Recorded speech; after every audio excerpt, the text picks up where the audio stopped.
प्रभु यीशु मसीह हम सबके साथ बना रहे। हम एक बात को सीखना है कि परमेश्वर का फ़ेवर हमको कैसे मिलता है। प्रभु यीशु मसीह को परमेश्वर का फ़ेवर मिला और मनुष्यों का भी फ़ेवर मिला और वो बुद्धि में और समझ में बढ़ता रहा। ओके। और यहाँ पे परमेश्वर का जो फ़ेवर है वो अगर हम देखेंगे कि हमको परमेश्वर का फ़ेवर चाहिए लेकिन हमको मिल नहीं रहा है, तो हम उपवास करते हैं या फिर हम अ, कुछ तो दान मतलब भेंट चढ़ाते हैं, कुछ तो हम वेदी बनाते हैं या कुछ भी। जैसे आबिल ने वेदी बनाया, आबिल ने नहीं बनाया था वेदी, लेकिन आबिल ने ऑफरिंग को लाया था। आबिल और काइन ने आबिल का ऑफरिंग स्वीकारा गया। वहाँ तो परमेश्वर डायरेक्टली प्रूव करता है कि वो ऑफरिंग स्वीकारने वाला परमेश्वर है। नूह के समय में नूह ने वेदी बनाया और उसके ऊपर होम बलि किया। परमेश्वर को सुगंधदायी लगा। ओके। तो परमेश्वर का फ़ेवर पाने का हम ये रास्ता देखते हैं कि परमेश्वर का फ़ेवर आबिल को मिला था, परमेश्वर का फ़ेवर नूह को मिला था। ओके। और अब्राहम के बारे में ऐसा नहीं था। अब्राहम का अ, अचानक से परमेश्वर के साथ एनकाउंटर होना और पौल की तरह, पौल को जैसा प्रभु यीशु मसीह ने एनकाउंटर किया। और पौल तो वैसा ही यहूदी था, सेम मूसा था, मूसा वैसा ही यहूदी था, लेकिन एनकाउंटर होने की वजह से वो परमेश्वर को पहचानने लगे। एनकाउंटर होने की वजह से पौल जो है शाऊल में से पौल बन गया और वो प्रेरित बन गया। तो ये एनकाउंटर की वजह से हुआ, लेकिन जड़ तो उनका यहूदी ही रहा था। ओके। तो परमेश्वर का फेवर डायरेक्टली भी आ जाता है एनकाउंटर के द्वारा, और परमेश्वर का फेवर पाने के लिए हम कुछ कोशिशें भी कर सकते हैं। ओके। लेकिन परमेश्वर का फेवर जब हमको नहीं मिलता है, पूरी कोशिश करने के बाद भी हमको नहीं मिलता है और हम हताशा में आ जाते हैं, और हमको यहाँ पे नेचुरल माइंड हमको सिखाने लगता है कि किस प्रकार से हम अब हमारे लिए फेवर ढूंढें। ओके। क्योंकि हमको फेवर चाहिए, डेफिनेटली चाहिए, परमेश्वर का भी चाहिए और हमको मनुष्य का भी चाहिए। ओके। हम स्पेसिफिक एरिया ऑफ लाइफ के लिए देखते हैं, हर चीज़ के लिए हम फेवर के लिए तड़पते नहीं हैं। अगर आज हम जीवित हैं तो ये भी परमेश्वर का फेवर है और मनुष्यों का फेवर है कि किसी मनुष्य ने हमें ख़त्म नहीं किया और परमेश्वर ने हमें संभाल के इस पृथ्वी पर रखा। ये भी तो फेवर है। ओके। लेकिन हम मांगते कहाँ हैं ऐसा फेवर को? लेकिन जहाँ पे फॉर एग्ज़ाम्पल हमको कुछ चाहिए और हम जानते हैं कि एक फॉर एग्ज़ाम्पल मेरा ही एग्ज़ाम्पल लीजिए। अगर मैं कुछ कोशिश कर रही हूँ, कोई डॉक्यूमेंट्स को मेरा बढ़ाना है मुझे आगे, और वहाँ के अधिकारी का फ़ेवर मुझे चाहिए, तो वो तो मैन फ़ेवर हो गया। ओके। लेकिन वो अभी मैन फेवर मुझे कैसे देगा? मेरे पास दो रास्ते हैं। एक तो मैं परमेश्वर के ऊपर डिपेंड रहूँगी और प्रार्थना करूँगी, पिता तू मुझ पर फेवर कर कि वो अधिकारी मेरे डॉक्यूमेंट्स को एक्सेप्ट करे।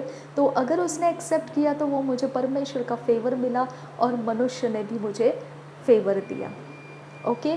और कोई जगह में अगर मैंने प्रार्थना करने का मन नहीं है और मुझे फेवर चाहिए कि वो इंसान मुझे फेवर करे, तो किसी भी तरह से हम नेचुरल माइंड के सहारे हम ढूंढते हैं रास्ता मैनिपुलेशंस के। ओके। आड़े टेढ़े रास्ते ढूंढते हैं हम। ओके। तो हम यहाँ पर नुकसान करेंगे अपना। हमको परमेश्वर का फेवर मिलता है, इसके ऊपर हमको विश्वास करना है। ओके। और परमेश्वर का फेवर कैसे मिलता है उसकी स्टडी हमने करना है। ओके। हमको हम अगर परमेश्वर का फेवर प्राप्त कर रहे हैं तो हमारे रास्ते खुलते जाएंगे, आगे बढ़ते जाएंगे, और अंत तक हमारी आशा टूटने नहीं देगा परमेश्वर, और वो अंत हमको देखने देगा कि जो आशा किया है वो हमारा पूरा हो गया है। और इब्रानी के अध्याय में क्या लिखा है कि जो विश्वास है वो अनदेखी वस्तुओं का है, जिसको अगर देख लिया है तो वो विश्वास रखने का ज़रूरत नहीं है। तो पृथ्वी की चीज़ें जो हम देख कर विश्वास कर रहे हैं, देख कर, ओके, हम पृथ्वी की वस्तु को देख कर रखे हैं कि ये एक चीज़ है, मुझे बहुत पसंद है और मैं विश्वास करती हूँ कि मुझे ये चीज़ मिल जाएगी, ये मुझे मिल जाएगी, ओके। और मैं परमेश्वर का फेवर मांगती हूँ, पिता तेरा फेवर मुझे दे, ये चीज़ मुझे मिल जाए, ये घर मुझे मिल जाए, या ये जॉब मुझे मिल जाए, या ये कोई ऐसा चीज़ है जो मुझे मिल जाए, ओके।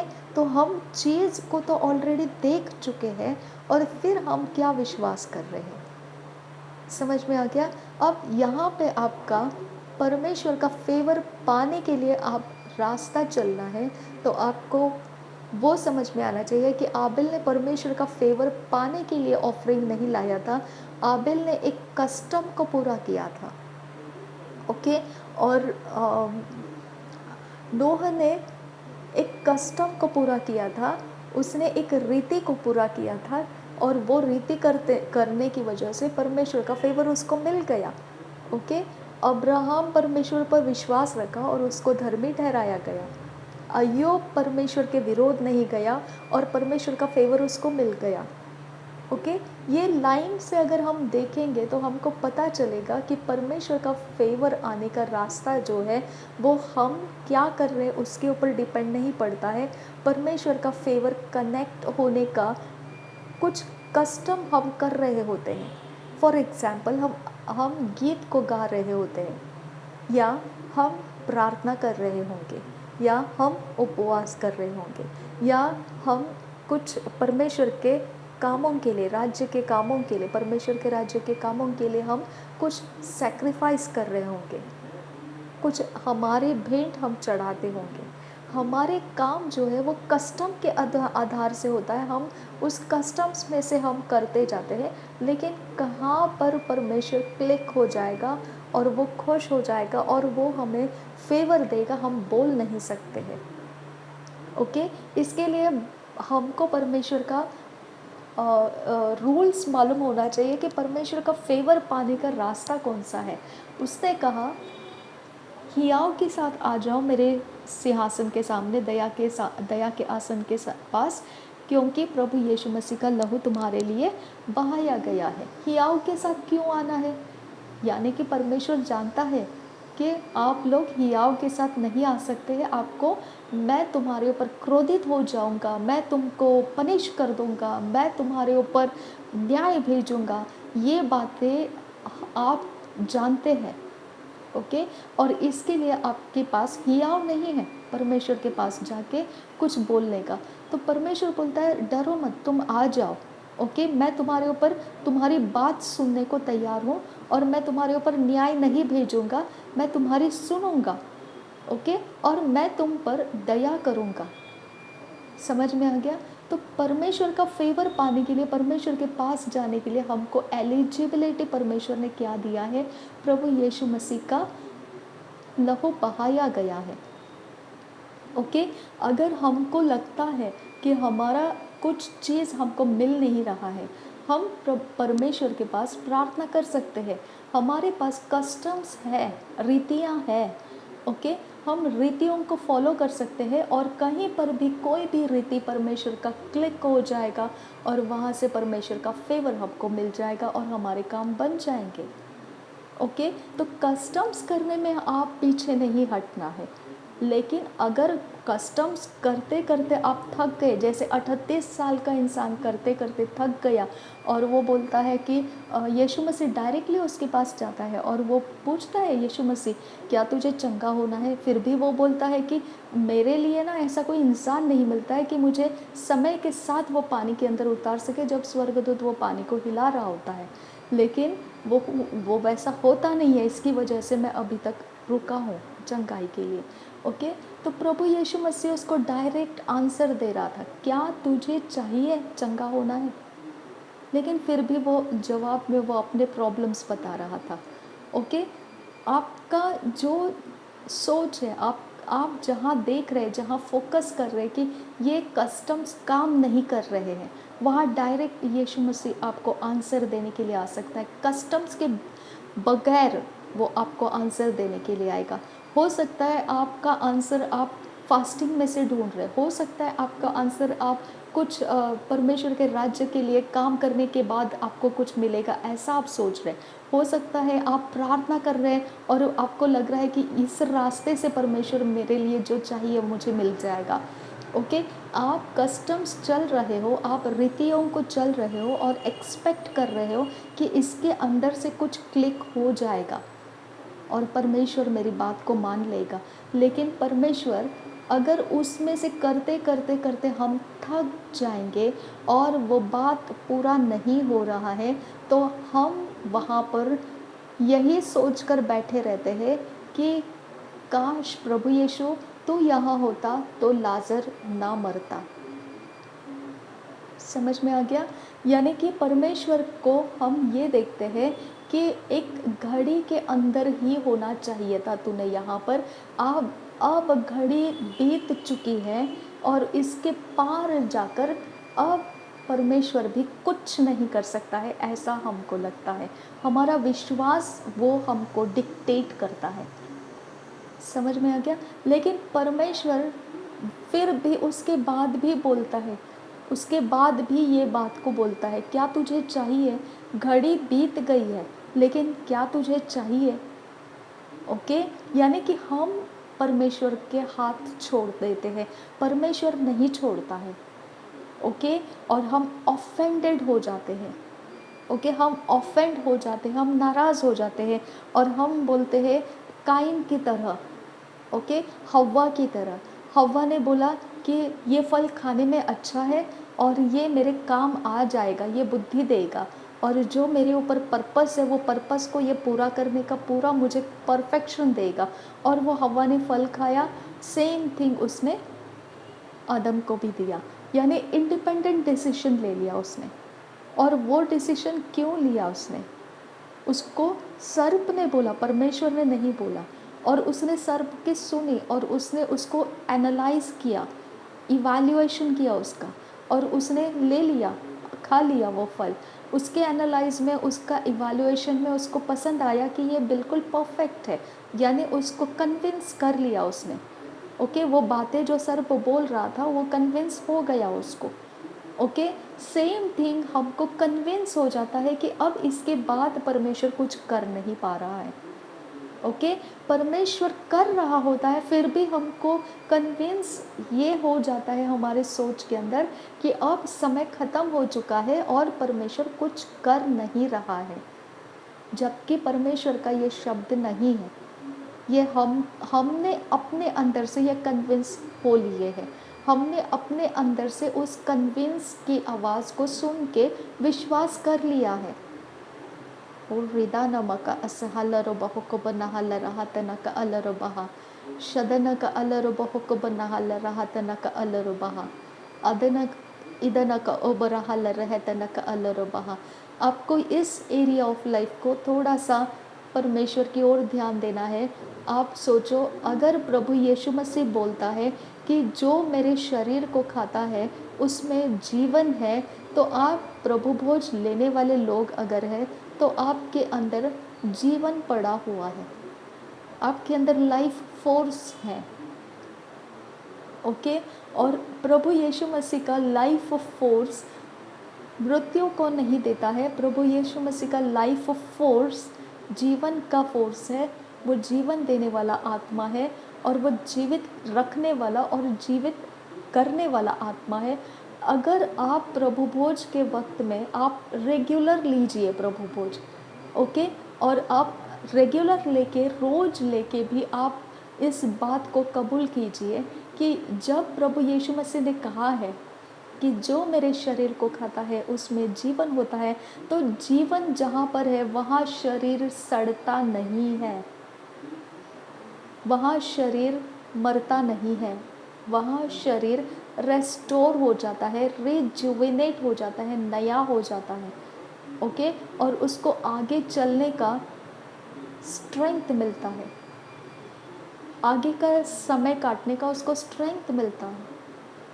ओके, जब हम परमेश्वर की ओर से कोई ऐसा फेवर मांग रहे होंगे कि हमारे कुछ डॉक्यूमेंट्स पास हो जाए, या हमारा जॉब मिल जाए, या फिर हमको ऐसा कुछ बिजनेस चल जाए, या हमारा ये चीज़ हो जाए, वो चीज़ हो जाए। कुछ भी हम चाहते होंगे, हम रीतियों के हिसाब से सब कुछ करते हुए आए, लेकिन अब हमारा कन्विंस हो गया है कि इतना करने के बाद भी नहीं कुछ जवाब आ रहा है, तो ये कन्विंस परमेश्वर की ओर से नहीं है, क्योंकि परमेश्वर ने फुल स्टॉप नहीं लगाया, फुल स्टॉप हम लगा रहे हैं। समझ में आ गया? और हम उस जगह में कन्विंस होने की वजह से, वो जगह में हव्वा ने क्या काम किया, वो फल को खा लिया। काइन ने कन्विंस हो गया अपने अंदर कि मेरा सैक्रिफाइस परमेश्वर ने नहीं स्वीकारा, वो कन्विंस हो गया अपने अंदर, ऑफेंड हो गया। हम भी ऑफेंड हो जाते हैं परमेश्वर से, एक दरार पड़ जाती है हमारे अंदर भी, हमारी सोच के अंदर एक दुख आ जाता है कि ये कैसे, ऐसे परमेश्वर क्यों नहीं किया ये बात, हमारे लिए ये काम क्यों नहीं किया परमेश्वर ने। ओके, हम ऑफेंस में आ जाते हैं, हम दुख में आ जाते हैं, और हम उसके कारण रॉन्ग डिसीशंस उठा लेते हैं। हम परमेश्वर बोल रहा है कि तू होप्स मत छोड़, फिर भी हम होप्स छोड़ने को तैयार हो जाते हैं। हम, परमेश्वर बोल रहा है मैं तुझे जो चाहिए वो देने के लिए आया हूँ, फिर भी हम उस बात को इग्नोर कर देते हैं, क्योंकि हम इस बात से कन्विंस हो गए कि समय बीत चुका है। ओके, समझ में आ गया? परमेश्वर समय के अंदर नहीं है, परमेश्वर हमारा सब कुछ रिस्टोर करने के लिए तैयार है, बस हमने कन्विंस होकर रास्ता नहीं छोड़ना है। ओके, हमने कन्विंस होकर वो बात नहीं पकड़ लेना है कि इसके बाद परमेश्वर, अब बस लिमिट ख़त्म हो चुका है, हम कुछ नहीं कर सकते हैं। समझ में आ गया? परमेश्वर वैसा नहीं करता है। और एक बात याद रखिए, परमेश्वर किसी के भी इच्छा के विरोध नहीं जाता है। ओके, परमेश्वर किसी के भी इच्छा के विरोध नहीं जाता है। अगर आप कन्विंस होकर परमेश्वर को छोड़ने के लिए तैयार हो गए, कि मतलब आशा छोड़ने को तैयार हो गए कि परमेश्वर कर सकता है, तो आप खुद उसके मालिक हो कि आपका फेलियर आप अपने लिए ले रहे। ओके, आपके प्रार्थना के, आपके रीतियों से चलकर आने की मेहनत को आप खुद असफलता का एंड दे रहे हैं। समझ में आ गया? आपने नहीं देना है, आपने नहीं देना है। समय बीत चुका है, फिर भी आपने दी एंड नहीं बोलना है। ओके, आपको नहीं बोलना है दी एंड, क्योंकि परमेश्वर ने हमको दी एंड दिया नहीं है। समझ में आ गया? परमेश्वर ने बोला, हम अनंत काल के जीवन तक रहने के लिए परमेश्वर ने हमको चुन लिया है। आमीन। तो हम राह में हैं, हम रास्ते में हैं। अब हमारी ज़रूरतों के हिसाब से हम परमेश्वर के अंदर आशा रखते हैं कि हमारी नीड्स को वो पूरा करे, हमारे नीड्स को वो प्रोवाइड करे, और उसी समय हम रीतियों को फॉलो करते हैं। रीतियों को फॉलो करते समय हमारे सामने सब कुछ अच्छा होता जा रहा है, लेकिन हमारे लिए जो चाहिए वो नहीं हो रहा है। ओके, हमारे सामने सब कुछ पॉसिबल हो रहा है, लेकिन हमारे लिए जो चाहिए वो नहीं हो रहा है। ओके, और हम वो देख रहे हैं जो हमको कन्विंस करा रहा है कि हमारा नहीं हो रहा है। ओके, हम ये कन्विंस को हाथ में नहीं लेना है। We are on the way. Okay, हम कन्विंस को हाथ में नहीं लेना है, हम यही देखना है कि परमेश्वर ने येस एंड आमीन कर दिया है। परमेश्वर ने येस एंड आमीन कर दिया है। ओके, परमेश्वर ने मेरी ज़रूरत को येस एंड आमीन कर दिया है। समझ में आ गया?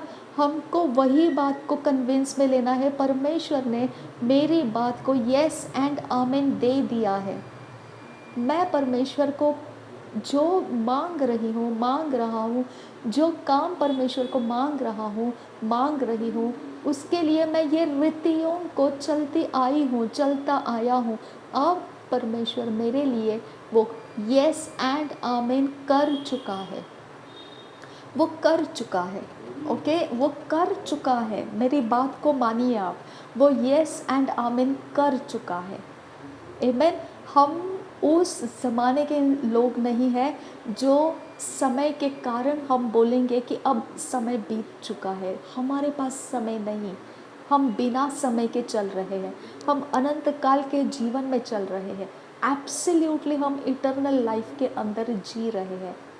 ओके, हम समयों के बंधन में नहीं है। ओके, हम उस जगह में नहीं है जहाँ पर समय का बंधन लगा कर रखा जाता है। नो वे। ओके, हमको परमेश्वर ने यस एंड आमीन कर दिया है। हम हियाव के साथ गए हैं परमेश्वर के सामने और हमने परमेश्वर को बोला है, परमेश्वर हमको ये चाहिए। ओके, अब इसको तो इवैल्यूएट कर, तो एनालाइज कर और तो डिसाइड कर इसको हमें तो कैसे देना चाहता है।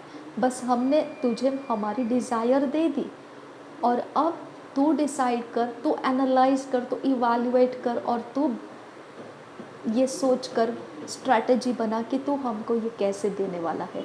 इसके बारे में मैं सिर्फ तुझे धन्यवाद देती रहूँगी, क्योंकि तूने कहा है हियाव के साथ आ मेरे पास। मैं हियाव के साथ आई हूँ तेरे सामने।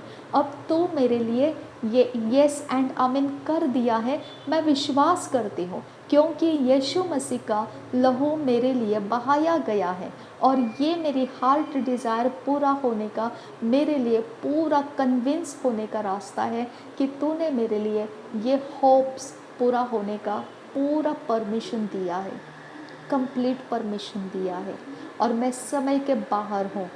ओके, समय मुझे रोक नहीं सकता है और समय मुझे कहीं पर भी बंधन में नहीं डाल सकता है। मुझे परमेश्वर ने यस एंड आमीन दे दिया है, मैं विश्वास के साथ एक्सेप्ट करती हूँ। आमीन, हालेलुया। इस प्रकार से आपको बिना उस कन्विंस में जाकर जहाँ पर परमेश्वर को आप छोड़ रहे हो, आपके होप्स को छोड़ रहे हो, बिना उस लेवल में उतरे आप अपने लेवल में ठहरे रहिए। जहाँ से रीतियों को करते हुए आ रहे आप करते रहिए, करते जाइए। परमेश्वर यस एंड आमीन दे चुका है आपको, आप नहीं रुकना है। और आप रुकना उसका मतलब बन जाता है कि आपकी मर्ज़ी नहीं है कि आगे जाकर परमेश्वर कुछ करे। ओके, तो आपने परमेश्वर के लिए रास्ता खोल कर रखना है। आमीन। परमेश्वर को काम करने देना है।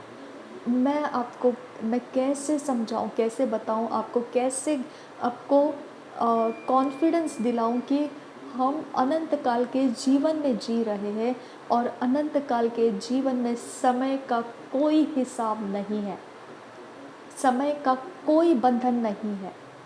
समय का हमको किसी भी प्रकार का, किसी भी एरिया में हमको कोई रेस्ट्रिक्शंस नहीं है। ओके, हमको जो चाहिए हम परमेश्वर के पास से यस एंड आमीन करके आ चुके हैं। हमने मांग के यस एंड आमीन हो चुका है। वो क्या करेगा, कैसा करेगा, क्यों करेगा, कहाँ करेगा, वो काम उसका है, मेरा नहीं है। अब मैंने रेस्ट में रहना है, अब मैंने शांति में रहना है, अन्य भाषा के साथ चलते रहना है, धन्यवाद के साथ चलते रहना है। यस एंड आमीन हो चुका है, यही मेरा कॉन्फिडेंस बना रहना चाहिए। इस कॉन्फिडेंस को कोई टच नहीं कर सकता है जब तक आप किसी को टच करने दें। इस कॉन्फिडेंस को, इस आत्मविश्वास को कोई छू नहीं सकता है। आमीन। प्रभु यीशु मसीह हम सबके साथ बना रहे। और जब ऑफेंस में होते हैं तो काइन की तरह हम घात करने के लिए निकलते हैं। अब ये सोच के समझिए इस बात को। ओके, इस बात को सोचकर समझिए कि काइन ने क्यों आबेल का घात किया। क्योंकि हमारा हार्ट डिज़ायर जो है, हम जो चाहते हैं, अगर परमेश्वर ने हमको फेवर नहीं किया और दूसरे को फेवर किया तो इस जगह पर हमारा हार्ट डिज़ायर पावरलेस दिखता है। ओके, और हम उसको एक्सेप्ट नहीं कर पाते हैं, राइट। और हमारा वो हार्ट डिज़ायर हमारा पूरा किंगडम है और अगर उसी को हमको ऑनर नहीं मिला, हमारे ही किंगडम में हमको ऑनर नहीं मिला, तो फिर हम उस तरफ जाने लगते हैं कि किसकी वजह से हमारा ऑनर टूटा, हम उसके ऊपर अटैक करने के लिए उठते हैं। तो ऑफेंस हमेशा जो खुद टूटा हुआ है वो दूसरों को भी तोड़ने के लिए जाता है। ओके, जो खुद हर्ट फीलिंग्स के साथ है वो दूसरों को भी हर्ट फीलिंग्स देने जाता है। जो खुद अपने अंदर इनसिक्योर है वो दूसरों को भी इनसिक्योर करने जाता है। जो खुद अपने अंदर सेटिस्फाइड नहीं है वो दूसरों को भी अनसेटिस्फाइड करने जाता है। जो उसके अंदर है वही वो दूसरों को करने जाता है, क्योंकि जो उसके अंदर है वो ही उसको गाइड करता है। ओके, वही उसको लीड करता है, वही उसको डायरेक्शंस देता है। और फिर आ जाता है मैनिपुलेशंस। ओके, और फिर मैनिपुलेशंस में आप विचक्राफ्ट करने लगते हैं या फिर किसी प्रकार का वशीकरण करने लगते हैं। ओके, कि वश में ले लो लोगों को तो वो हमारे लिए काम करेंगे। हाँ, ऐसा वश में करो ताकि वो यहाँ से वहाँ हो जाए, वहाँ से यहाँ हो जाए।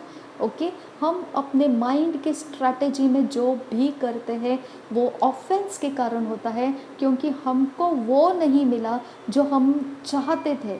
ओके, हमने एक्सपेक्ट करके रखा था, हमको वो नहीं मिला। इसके लिए हमको अब ऑफेंस डिक्टेट करने लगा है। हमको वो ऑफेंस, वो हर्ट फीलिंग्स डिक्टेट करने लगा है कि हम कैसे अब अपने आप के लिए किंगडम बनाए रखें, हम कैसे अब अपने आप को ऊंचा करें, हम कैसे अब अपने लिए कुछ जोड़ कर रखें।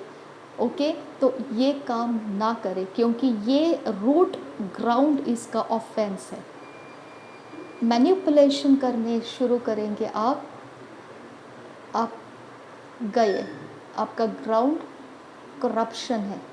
और हर बिटरनेस का जड़ मैनिपुलेशन की तरफ ही जाता है।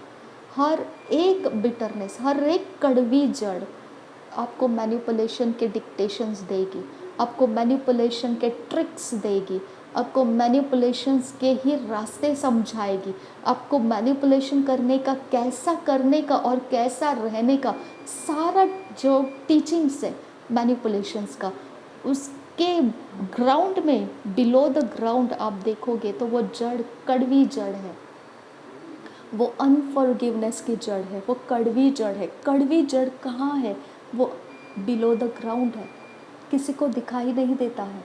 लेकिन आप मैनिपुलेशन कर रहे हो, अगर ये समझ में आ गया किसी के, तो भाई मेरे, बहन मेरे, आपके ग्राउंड के नीचे कड़वी जड़ है, आपका फल बता रहा है। पेड़ को उसके फलों से जाना जाता है, और फल आने से वो पेड़ की जड़ में क्या लगा है पता चलता है। वो पेड़ की जड़ जो है वो बिटरनेस की है, वो कड़वी है। समझ में आ गया? इसके लिए ऑफेंस फेवर ना मिलने की वजह से आता है। आप ऑफेंस के साथ रहोगे तो आपकी जड़ दिखती है। ओके, आप हर्ट फीलिंग्स के साथ है, ये जड़ दिखाता है आपका। ओके, और अगर आप उस जड़ के अंदर से कुछ भी करोगे वो बाहर दिखाई देगा। ओके, और बाहर दिखाई देगा तो आप खुद आपके लिए नुकसान तैयार कर रहे हो, क्योंकि जो शरीर का है वो सब डिस्ट्रक्शन में जाता है। शरीर के द्वारा ही डिस्ट्रक्शंस में फ्रूट्स निकलते हैं। ओके, उसके फ्रूट्स टिकने के लिए नहीं रहते हैं, उसके फ्रूट्स डिस्ट्रक्शन के लिए जाते हैं। तो आपके लाइफ का शरीर जो है उसके अंदर की जड़ बिटरनेस, उसको हवा देने का काम नहीं करना है। ओके, हमको परमेश्वर ने फेवर दिया है और हम परमेश्वर के फेवर के नीचे हियाव के साथ परमेश्वर के सामने जाकर हम परमेश्वर को बोल सकते हैं, लॉर्ड ये मेरा एक्सपेक्टेशन है। ओके, और हम उसको विदाउट फियर, हम उसके ऊपर बिना डाउट किए, बिना डर किए एक्सेप्ट कर सकते हैं, क्योंकि यीशु मसीह का लहू बहाया गया है। ओके, और एक बात हमेशा याद रखो, ठीक है, ये तो मैंने आपको बताया फेवर के बारे में कि जब फेवर नहीं मिलता है तो ऑफेंस आता है, और ऑफेंस जड़ जो रहता है, ऑफेंस अगर लिया आपने ऑफेंस, तो नीचे जड़ उसकी दिखती है, वो बिटरनेस है, और बिटरनेस की जड़ की सुनकर अगर हम कुछ करने जाएंगे तो वो मैनिपुलेशंस रहेगा। ओके, तो ये जगह छोड़कर अगर हम और एक बात को देखेंगे कि मैन फेवर हमको क्यों नहीं आता है। गॉड्स फेवर का तो रीतियाँ हमको पता है, मैन फेवर पाने का रीतियाँ क्या क्या है। हम बहुत अच्छे रहते होंगे किसी के साथ, हम बहुत अच्छा काम कर रहे होंगे, बॉस इम्प्रेस हो जाना चाहिए हमारे काम से, और हम घर के अंदर बहुत ज़िम्मेदारी के साथ रहते, हमारे पेरेंट इम्प्रेस हो जाना चाहिए हमारे साथ। ओके, हम सोसाइटी के अंदर बहुत ज़्यादा एक्टिव है सब अच्छे कामों के लिए, तो हमारा नाम सोसाइटी के अंदर रेप्यूटेशन के अंदर रहना चाहिए, गुड रेप्यूटेशन के अंदर। तो हम जो हमने ऑलरेडी एफर्ट्स लिए हैं, उस एफ़र्ट्स के बेस के ऊपर हम सोचते हैं कि हमको जो मिलना चाहिए बाहर से रिस्पॉन्स, वो अच्छा आए। ओके, नो, हमारा एफ़र्ट्स जो है हमने किया, लेकिन हमारा स्पिरिट लाइफ क्या क्या होल्ड करके रखा है, that is the main reason कि सामने वाला आपको फेवर करेगा या नहीं करेगा। ओके, हम बहुत कुछ अच्छा कर सकते हैं, बहुत कुछ हमारे अंदर का बहुत अच्छा सब कुछ हो सकता है, लेकिन आपको एक एग्ज़ाम्पल के लिए वचन के अंदर ऐसा था जो बाहर से कैंपस को घेरा डाल दिया था, और वो घेरा डालने की वजह से शत्रु ने घेरा डाला था। घेरा डालने के लिए डालने के बाद इज़राइल लोग जो अंदर थे, शहरपनाह के अंदर थे, वो शहरपनाह के अंदर कुछ भी अच्छा बाहर से आते हुए नहीं पाते थे, और कुछ भी अच्छा अंदर से बाहर जाते हुए नहीं पाते थे, क्योंकि वो सिर्फ अंदर ही खुश थे, बाहर से उनको कम्प्लीटली ब्लॉक कर दिया था। ना बाहर से उनको कोई कुछ कर सकता था अच्छा, और ना अंदर से वो लोग बाहर वालों के लिए कुछ कर सकते थे अच्छा। वो अंदर ही अंदर अपने अपने ही बस में वो ठीक ठाक चल रहे थे। ये कैद शत्रु ने डाला था, और इस कैद के अंदर इंसान जीवित नहीं रह सकता है, उसकी लॉन्जिविटी ख़त्म हो जाती है, और उसका प्रोडक्टिविटी ख़त्म हो जाता है, और उसका जो भी आर्किटेक्ट है उसके बीइंग का, वो सब डिस्टर्ब हो जाता है, उसका सोल, माइंड, इमोशंस सब कुछ डिस्टर्ब हो जाता है, रेस्टलेस हो जाता है। समझ में आ गया? तो शत्रु हमको बाहर से घेर के डाला है, ये भी एक रीज़न है कि सामने वाला क्यों फेवर नहीं करता है हमको। समझ में आ गया? हम उसको इवैल्यूएट नहीं कर पा रहे, हम उसको एनालाइज नहीं कर पा रहे, लेकिन अगर सामने वाला हमको फेवर नहीं किया, हम हर्ट हो गए, ऑफेंड हो गए, अब ऑफेंड हो गए, हर्ट हो गए, इसकी वजह से अब मैनिपुलेशंस करना शुरू करेंगे, तो माय डियर फ्रेंड्स, बिटरनेस की जड़ में से जो कुछ भी करोगे इक्वल टू उसको डिस्ट्रक्शंस रेडी है। समझ में आ गया? अब मसीहों को छोड़िए, आप अन्य जातियों के बीच में जाओगे, और वहाँ से भी आप देखोगे अन्य जातियों के बीच में ही एक किसी को पसंद करता है, एक किसी को नहीं पसंद करता है। ओके, या फिर आप अन्य जातियों के ही कंपनीज़ में जाके देखिए, कुछ लोगों को फेवर मिल रहा है, कुछ लोगों को नहीं मिल रहा है, जबकि वो कल्चर में और कास्ट में और ट्रेडिशंस में सब एक जैसे हैं, लेकिन फिर भी किसी को फेवर मिल रहा है, किसी को नहीं मिल रहा है।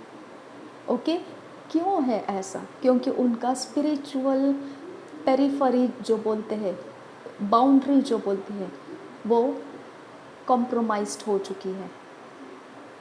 समझ में आ गया?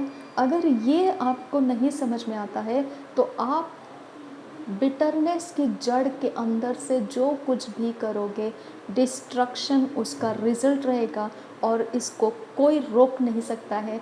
जैसा भी डिस्ट्रक्शन होगा, वो उसका नेचर कुछ भी हो सकता है, डिस्ट्रक्शन का नेचर कुछ भी हो सकता है।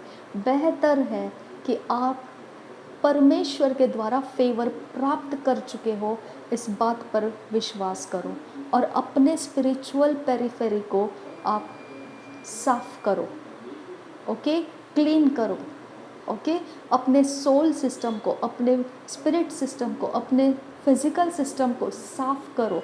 अगर कुछ भी ऐसा है नेगेटिविटी जो आपको सामने वाला का फेवर नहीं मिलने दे रहा है, वो तोड़ो, उसमें से बाहर निकलो, ओके। अगर आप कोई हिडन स्ट्रैटेजी को भी लेकर चलोगे तो भी सामने वाले को पता चल जाएगा, वो आप उसको धोखा नहीं दे सकते हैं, ओके। वो उसको रिपेल करेगा, रिपेल करता है। मनुष्य का फेवर जब हमारे तक नहीं पहुंच रहा है तो इसका मतलब वो फेवर रिपेल हो रहा है, ओके। हमको टच नहीं करना चाहता है, वो दूर रहना चाहता है, रिपेल हो रहा है। रिपेल होने का कारण पोल्यूशन होता है, करप्शन होता है, हमारे पेरिफेरीज मैच नहीं होते हैं, ओके।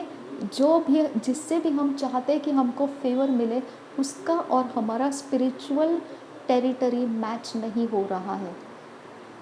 या तो उसको हमारा खतरा लग रहा है, या तो उसको हमारे बारे में कोई दिक्कत है, या तो वो हमारे से दूर क्यों रहता है, क्योंकि उसका स्पिरिचुअल पेरिफेरी अच्छा रहना चाहिए, उसके स्पिरिचुअल एडजस्ट अच्छे रहने चाहिए, ओके। रीज़न कोई भी होगा, लेकिन वो स्पिरिट्स के अंदर का रीज़न है। समझ में आ गया? वो आप कैसे दिखते हो और आप कैसे रहते हो इसके साथ कनेक्टेड नहीं है, ओके। आपका क्या एजुकेशन है, उसका क्या एजुकेशन है, उससे कनेक्टेड नहीं है। आपका स्पिरिचुअल टेरिटरी कैसा है, ओके। क्या स्पिरिचुअल टेरिटरी में हार्मनी के साथ अगर सामने वाले को समझ में आता है तो वो हार्मनी के साथ फेवर देता है, लेकिन अगर उसको डिसहार्मनी लगा, मेल मिलाप नहीं लगा, तो वो खुद रिपेल हो जाते हैं। स्पिरिचुअल टेरिटरी मैटर करता है, ओके। आपका सोल सिस्टम, इमोशंस, माइंड आपका मैटर करता है। हम इस बात को नहीं समझेंगे और ऑफेंस के नीचे जाके अगर मैनिपुलेशंस करके हमारे लिए कुछ भी बटोरने की कोशिश करेंगे, ख़त्म है बात, इक्वल टू डिस्ट्रक्शन आ जाएगा, इक्वल टू डिस्ट्रक्शन आ जाएगा, ओके। हमको इस बात को समझने की ज़रूरत है। हमारे शरीर के द्वारा हम मनुष्य का फेवर खींच नहीं सकते हैं। अगर इस सीक्रेट को आप समझ जाओ, आप मनुष्य का फेवर पाने का कोई स्ट्रैटेजी करना, मैनिपुलेशन करना आप छोड़ दोगे। समझ में आ गया? क्योंकि मनुष्य का टेरिटरी स्पिरिट के अंदर से भाप लेता है और वो भाप लेने से आपको नुकसान कर देगा। वो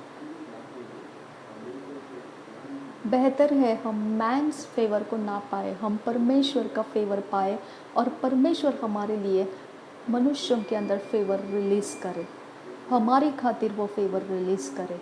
हम मनुष्यों की चापलूसी ना करें, ओके। हम मनुष्यों के आसपास घूमने वाले ना बने कि वो हमें फेवर करे। हम मनुष्यों को अट्रैक्ट करने वाले ना बने कि वो हमको देखे और हमें फेवर करे, हमें कुछ तो बढ़ाए, हमें कुछ तो प्रमोट करे, हमें कुछ तो अच्छा कहे, हमें कुछ तो स्टैंडर्ड्स करे, हमको कुछ तो पोजीशंस में रखे, हमको कुछ तो हमारा अच्छा ही कुछ करे। नो, मनुष्य के पास स्पिरिचुअल टेरिटरीज के सब मटीरियल्स है जो एक दूसरे को एक्सेप्ट या रिजेक्ट करने में काम करते हैं। Got it? इसके लिए मैं आपको एक ही सलाह दूंगी कि आप बाकी सब बातों को भूल जाइए। जहाँ पर मनुष्य का फेवर आपको चाहिए ऐसा लगने लगा, नो, आपने सिर्फ परमेश्वर की ओर ध्यान देना है और आपको फुल कॉन्फिडेंस रखना है कि परमेश्वर ने मुझे स्वीकारा है, मैं फेवर्ड हूँ परमेश्वर के द्वारा और मेरी डेस्टिनी है कि परमेश्वर के फेवर के अंदर ही रहना है मुझे।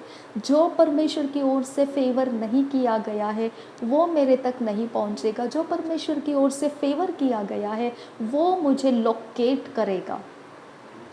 हालेलुया।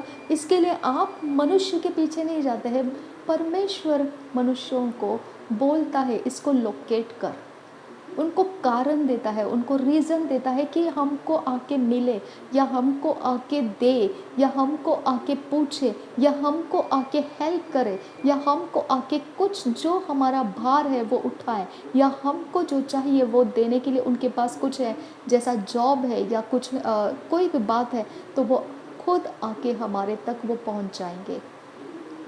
कब? जब आपका कनेक्शन परमेश्वर के साथ स्ट्रॉन्ग रखोगे, कॉन्फिडेंस के साथ रखोगे कि मैं और परमेश्वर, दैट्स ऑल। ओके, वहाँ सब कुछ equal to the blessed destiny है, वहाँ सब कुछ equal to the beautiful journey है, वहाँ सब कुछ equal to no failures. Okay, वहाँ सब कुछ इक्वल टू फुल सेटिस्फैक्शन है, वहाँ सब कुछ इक्वल टू कंप्लीट रेस्ट है। मुझे मनुष्यों के पीछे भागने की ज़रूरत नहीं है। हालेलुया। अगर ये सच्चाई को आप पकड़ोगे, ऑफेंस काम नहीं कर पाएगा फिर, हर्ट फीलिंग्स, अनफॉरगिवनेस काम नहीं कर पाएगा फिर। ओके, आप उसके डिक्टेशन को लेने की ज़रूरत नहीं पड़ेगी आपको। आपको पता है परमेश्वर की ओर से है तो वो आएगा ही आएगा, परमेश्वर की ओर से नहीं है मेरे लिए तो वो नहीं आएगा मेरे पास। मुझे उसके पीछे जाने की ज़रूरत नहीं है। अगर परमेश्वर का फेवर है तो वो आएगा, परमेश्वर का फेवर नहीं है तो वो नहीं आएगा। चाहे वो जॉब रहे, चाहे वो बिजनेस रहे, चाहे वो कस्टमर रहे, चाहे वो क्लाइंट रहे, चाहे वो कुछ चीज़ें रहे, ओके, जिसके लिए आप फेवर देख रहे हैं कि परमेश्वर काश मुझ पर ये फेवर करे और मुझे मिल जाए, वो परमेश्वर की ओर से होगा ही होगा। ओके, हम उसके लिए कोशिश करने की ज़रूरत नहीं, हमको रीतियाँ चलना है, वो रीतियाँ परमेश्वर की चलना है, बस मनुष्यों की नहीं। मनुष्यों के लिए हम मॉरल स्टैंडर्ड्स के साथ चलते हैं, सोशल स्टैंडर्ड्स के साथ चलते हैं, हम उस स्टैंडर्ड्स में चलना है। ओके, हमको उनको रिझाने की ज़रूरत नहीं है, हमको उनको इम्प्रेस करने की ज़रूरत नहीं, हमको उनसे कुछ पाने की ज़रूरत नहीं है। ओके, हमको उनसे कुछ खींचने की ज़रूरत नहीं है, कुछ भी नहीं है उनके पास। हमेशा जॉयस मेयर बोलती है, हमेशा जो अदर साइड में जो गार्डन है वो हमेशा हमको बहुत ही ब्यूटीफुल लगता है।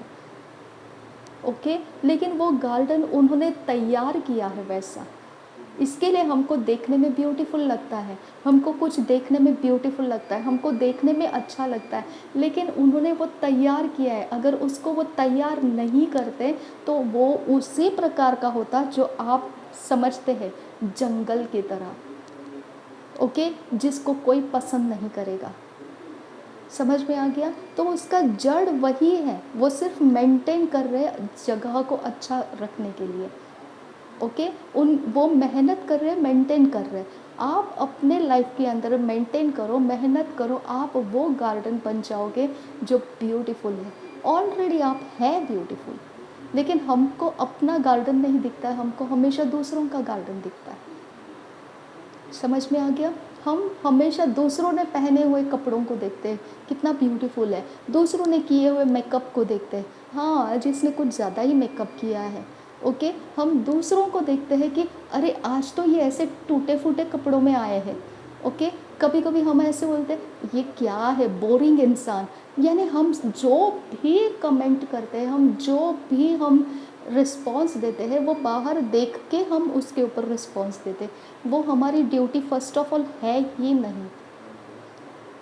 ओके, हम उस बात को लेकर कुछ भी इवैल्यूएट या एनालाइज नहीं कर सकते, वो जिम्मेदारी हम उठाते हैं, उसको हम देखने के लिए जाते हैं कि क्या हो रहा है, कैसे हो रहा है, कहाँ हो रहा है, क्यों हो रहा है। ओके, हमको परमेश्वर के साथ रेस्ट में रहना आना चाहिए, ये मस्ट है। और हमको वो रेस्ट में रहने के लिए ही मसीही जीवन में आने का रास्ता मिला है। ओके, मैं फेसबुक के अंदर कुछ ऐसे, मोस्टली मैं फेसबुक में जाती नहीं हूँ, लेकिन मोस्टली मीन्स बहुत ही मोस्टली 99.9% नहीं, कभी कुछ ऐसे मुझे जीमेल में वगैरह कुछ आ गया ऐसा कि नोटिफिकेशन वगैरह कुछ आ गया जो मैं मिस कर गई हूँ, तो हो सकता है कभी मैंने उसके ऊपर क्लिक दिया तो वो फेसबुक मेरा डाउनलोड हो जाता है अब प्ले स्टोर में से, और फिर मैं उसके अंदर लॉगिन करती हूँ और मैं देखती हूँ क्या नोटिफिकेशन था। कभी कभी कुछ प्राइवेसी सेटिंग होता है या कुछ ऐसा आ जाता है। तो मैंने उसके अंदर एक वीडियो देखा कि वो लड़की मम्मी को बोलती है कि मुझे नया ड्रेस दिला दे। अब नया ड्रेस दिलाने के लिए मम्मी बोलती है क्यों चाहिए नया ड्रेस? वो बोलती है कि मुझे अभी बाहर आना जाना बहुत ज़्यादा होता है तो मेरे पास ड्रेस कम पड़ रहे हैं। तो उसकी मम्मी उसके कबर्ड में जाकर दिखाती है, देखो कितने सारे ड्रेसेस है, क्या कम पड़ रहे हैं। तो वो बोलती है अब ये तो बस मैंने पहन लिए हैं, अब मुझे नया चाहिए ताकि जो पहने हुए हैं वही दोबारा दोबारा ना पहनूं। उसकी मम्मी बोलती है इतने पढ़ने के बाद, इतने अच्छे कपड़े रहने के बाद और एक्स्ट्रा क्यों चाहती है तू? तो अब मैं दिखाती हूँ वो वाले कपड़े पहन, चल मैं तुझे बताती हूँ। और वो पास्टर के पास लेकर जाती है और उसको बोलते हैं, और पास्टर को बोलती है वो सिस्टर कि मेरी बेटी को समझाओ, ये नए कपड़े मांग रही है, इसको स्पिरिचुअल कपड़े बताइए कौन से हैं। तो पास्टर ने उसको सारे स्पिरिचुअल कपड़े बताए, धार्मिकता के वस्त्र बताए, उसको झिलम पहनना बताया, बेल्ट ऑफ ट्रूथ बताया, उसने पैरों में कैसे जूते होते हैं वो बताया, उसने प्रेज गारमेंट्स बताया, ओके, धन्यवाद के कैसे कपड़े होते हैं, वस्त्र होते हैं, स्तुति के, प्रशंसा के वस्त्र, ओके। तो ये सारे वस्त्र दिखाने के बाद में, वर्षन में से दिखाने के बाद में, पास्टर ने बोला बहुत सारे कपड़े मिल गए अभी तुझे, अब तुझे खरीदने की ज़रूरत नहीं है। वो लड़की बोलती है कि इससे क्या होगा, ये तो दिखने वाले थोड़ी हैं। देखिए दोबारा से इंसान किसको दिखाने के लिए कपड़े पहनता है? अगर कोई इंसान दिखाने के लिए नहीं जी रहा है तो सामने से कमेंट्स आएंगे, ये फटे फूटे कपड़े पहनते हैं। भाई तेरे को क्या दिखाने के लिए रखा है मैंने? ओके, समझ में आ गया? तो हमको ये तो बहुत बोरिंग है, काहे काहे को आप कमेंट करना है, जबकि आपके लिए मैंने ये रखा ही नहीं है सवाल कि मैं ठीक हूँ या बोरिंग हूँ, राइट? तो हर चीज़ में कमेंट जब आते हैं, या कमेंट मतलब कहीं से रिस्पॉन्स आते हैं या हम किसी को रिस्पॉन्स देते हैं, तो हमेशा हम देखते हैं और उस देखने के लिए ही हम खुद के लिए भी कुछ करते रहते हैं। हम रेस्टलेस जनरेशन में चल रहे हैं अभी, इतना रेस्टलेस है कि पूछो मत। एक झुर्री चेहरे के ऊपर पसंद नहीं है लोगों को, एक छोटा पिंपल लोगों को पसंद नहीं है चेहरे के ऊपर, एक छोटा दाग चेहरे के ऊपर आएगा तो हालत ख़राब, ओके। अच्छा, अगर वो रिफ्लेक्शन नहीं आया फेस के ऊपर तो अच्छा नहीं लगता है, बोरिंग लगता है।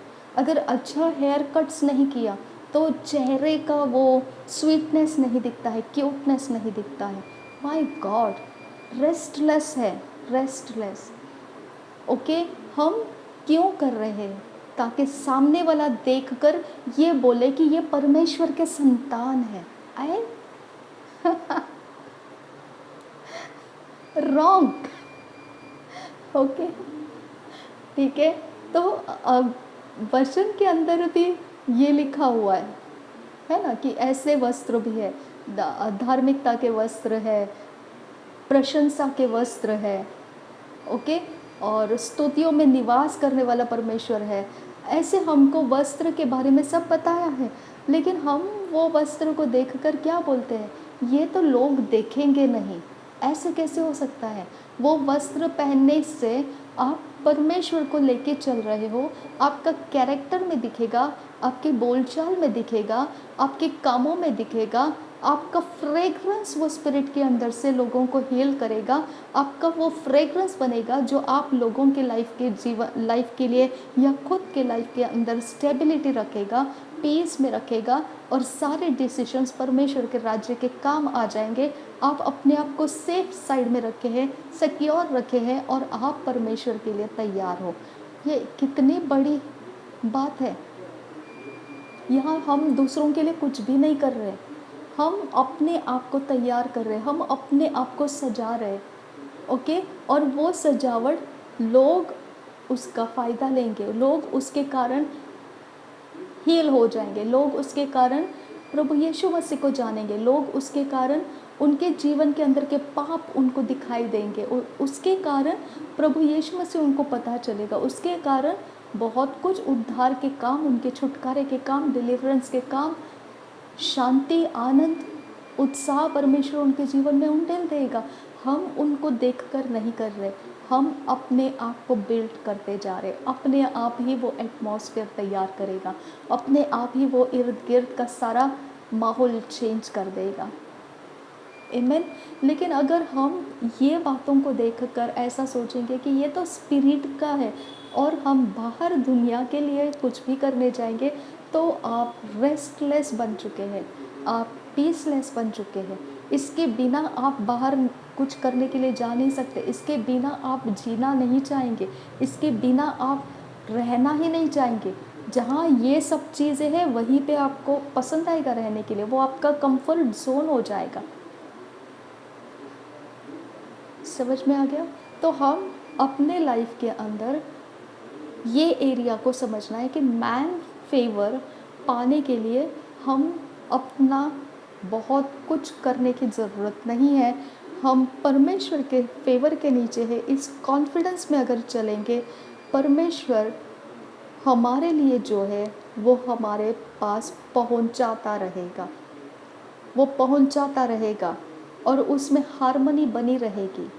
ओके, उसमें डिसबैलेंस नहीं रहेगा, वो स्टेबिलिटी के साथ चलते रहेंगे, वो मैनिपुलेशन को हैंडल नहीं करेंगे, वो मैनिपुलेशन को करेंगे भी नहीं और मैनिपुलेशन को करना भी नहीं चाहेंगे। ओके, एक दूसरे को पकड़ के रखने के लिए वशीकरण का करने का उनको ज़रूरत नहीं पड़ेगा। ओके, इस तरह से अगर आप माइंड में सोचोगे, ढंग से सोचोगे, तो आपके समझ में आएगा कि हम ऑफेंस के कारण मैनिपुलेशंस करते हैं, ऑफेंस के कारण हम नाराज़ हो जाते हैं, ऑफेंस के कारण हम कष्ट और दुख समझते हैं और हमको ऐसे और उनको वैसे, हम ये डिफरेंस करने लगते हैं। बिटरनेस की जड़ है वो। समझ में आ गया? परमेश्वर के पास जो है वो सब कुछ है और माय गॉड इतना ज़्यादा है परमेश्वर के पास कि आप बाहर से कुछ लेने के लिए भूल जाओगे। इतना ज़्यादा है परमेश्वर के पास, बस अगर आप उसके लिए जियो तो, अगर आप उसके लिए समर्पित रहो तो, अगर आप उसके लिए डेडिकेटेड रहो और बाहर को आप छोड़ दो, बहुत कुछ है परमेश्वर के पास आपके लिए। समझ पाओ तो ठीक है, नहीं तो फिर बाहर की दुनिया को देखकर अगर हम अपने आप को रिदम में बिठाने की कोशिश करते रहेंगे तो हम रेस्टलेस हैं, हम रेस्टलेस हैं। हमारे अंदर यीशु मसीह शांति देने वाला परमेश्वर सिर्फ मुंह से बोलने के लिए, बाकी तो हम फिज़िकल लाइफ में रेस्टलेस हैं, फिज़िकल लाइफ के एडजस्टमेंट में रेस्टलेस हैं। ओके, फिज़िकल लाइफ को स्टेबल करने में रेस्टलेस हो चुके हैं, मेहनत कर रहे और रेस्टलेस होते जा रहे हैं। ओके, हम ये ना करते हुए फिज़िकल लाइफ को परमेश्वर के साथ बैठकर रिजॉल्व करें, परमेश्वर को रिजॉल्व करने दें। ओके, हम परमेश्वर के संगति में परमेश्वर के वचनों के साथ उसके रीतियों को करते हुए, उसके कस्टम को करते हुए, उसके आराधना करते हुए, उसके कामों को करते हुए, उसके साथ चलते हुए बस अपने चलते रहिए। परमेश्वर सेट कर देगा बाकी सारी चीज़ें आपके लिए, वो सेट कर देगा। आपकी हार्ट डिज़ायर परमेश्वर को बोलते हुए चलिए, लॉर्ड ये मेरी हार्ट डिज़ायर है, और आप अब परमेश्वर के संगति का समय काटते हुए चलिए।